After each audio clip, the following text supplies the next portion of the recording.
पुस्तिका के अंदर परमेश्वर कबीर जी की अमृतवाणी तथा परमेश्वर कबीर जी से प्राप्त तत्व ज्ञान संत गरीबदास जी की अमृतवाणी है।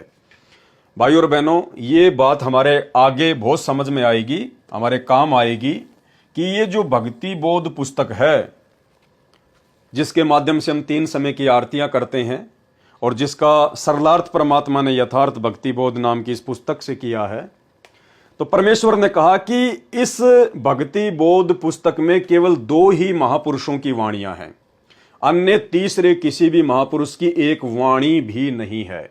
और वो 2 महापुरुष कौन हैं? परमेश्वर कबीर जी की अमृतवाणी तथा संत गरीबदास जी की अमृतवाणी।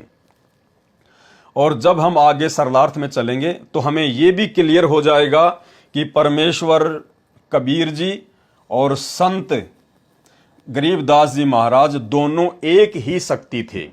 यानी परमेश्वर कबीर जी ने ही आज से लगभग 300 वर्ष पहले गरीबदास जी महाराज जी का रोल किया, एक भूमिका उन्होंने निभाई।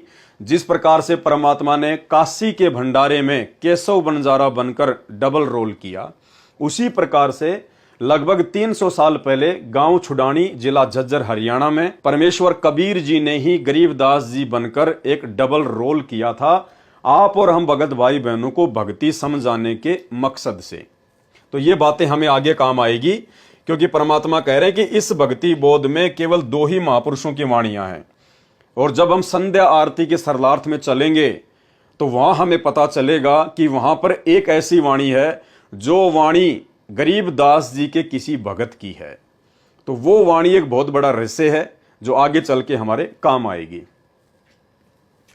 भक्ति बोध नामक पुस्तिका के अंदर परमेश्वर कबीर जी की अमृतवाणी तथा परमेश्वर कबीर जी से ही प्राप्त तत्व ज्ञान संत गरीबदास जी की अमृतवाणी है, जिस वाणी का पाठ प्रतिदिन नियमित करना होता है।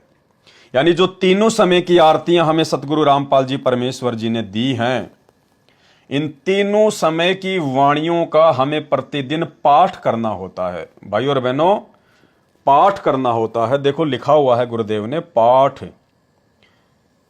पाठ का मतलब होता है भक्ति बोध पुस्तक को हाथ में लेके पढ़ना, उसको कहते हैं पाठ। गुरुजी की ऑडियो या गुरुजी की वीडियो से 3 समय की आरती करना पाठ के अंतर्गत नहीं आती हैं। ये 3 समय की जो आरतियां गुरुदेव ने ऑडियो और वीडियो में डाल रखी हैं, ये केवल विशेष परिस्थितियों के लिए है।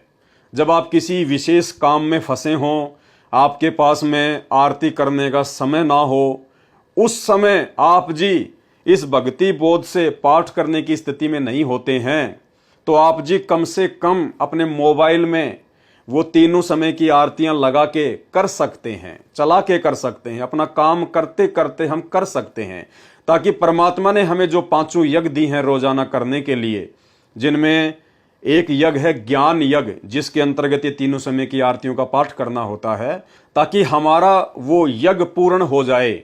भले हम मोबाइल से करें, विशेष परिस्थितियों में हमारा वो यज्ञ ना छूटे, इसके लिए परमात्मा ने ये 3 समय की आरतियां ऑडियो और वीडियो में डाल कर दी हैं। यदि आप सामान्य परिस्थिति में हैं तो फिर हमारा ये फर्ज बनता है, परमेश्वर जी का ज्ञान आधार कहता है कि 3 समय की आरती हमने विधिवत इस भक्ति बोध पुस्तक को हाथ में लेकर इसको पढ़कर ही करनी चाहिए। आरती का यही उत्तम तरीका है। इसके अलावा जो भगत भाई बहन अनपढ़ हैं, जो भगत भाई बहन नेत्रहीन हैं, जिनको दिखाई नहीं देता, या जो भगत भाई बहन बहुत ज़्यादा बूढ़े हैं, जो बुजुर्ग हैं, जो भक्ति बोध पुस्तक से आरती नहीं कर सकते हैं, तो उन भाई बहनों के लिए सतगुरु रामपाल जी परमेश्वर जी ने वो 3 समय की आरती ऑडियो और वीडियो में डालकर हमें दी है। और यदि हम स्वस्थ हैं, पढ़े लिखे हैं और आसानी से हम 3 समय की आरतियों का पाठ समय निकाल कर सकते हैं, तो उन भाई बहनों के लिए ऑडियो और वीडियो से 3 समय की आरतियां करने का विधान नहीं है। तो क्या कह रहे हैं परमेश्वर?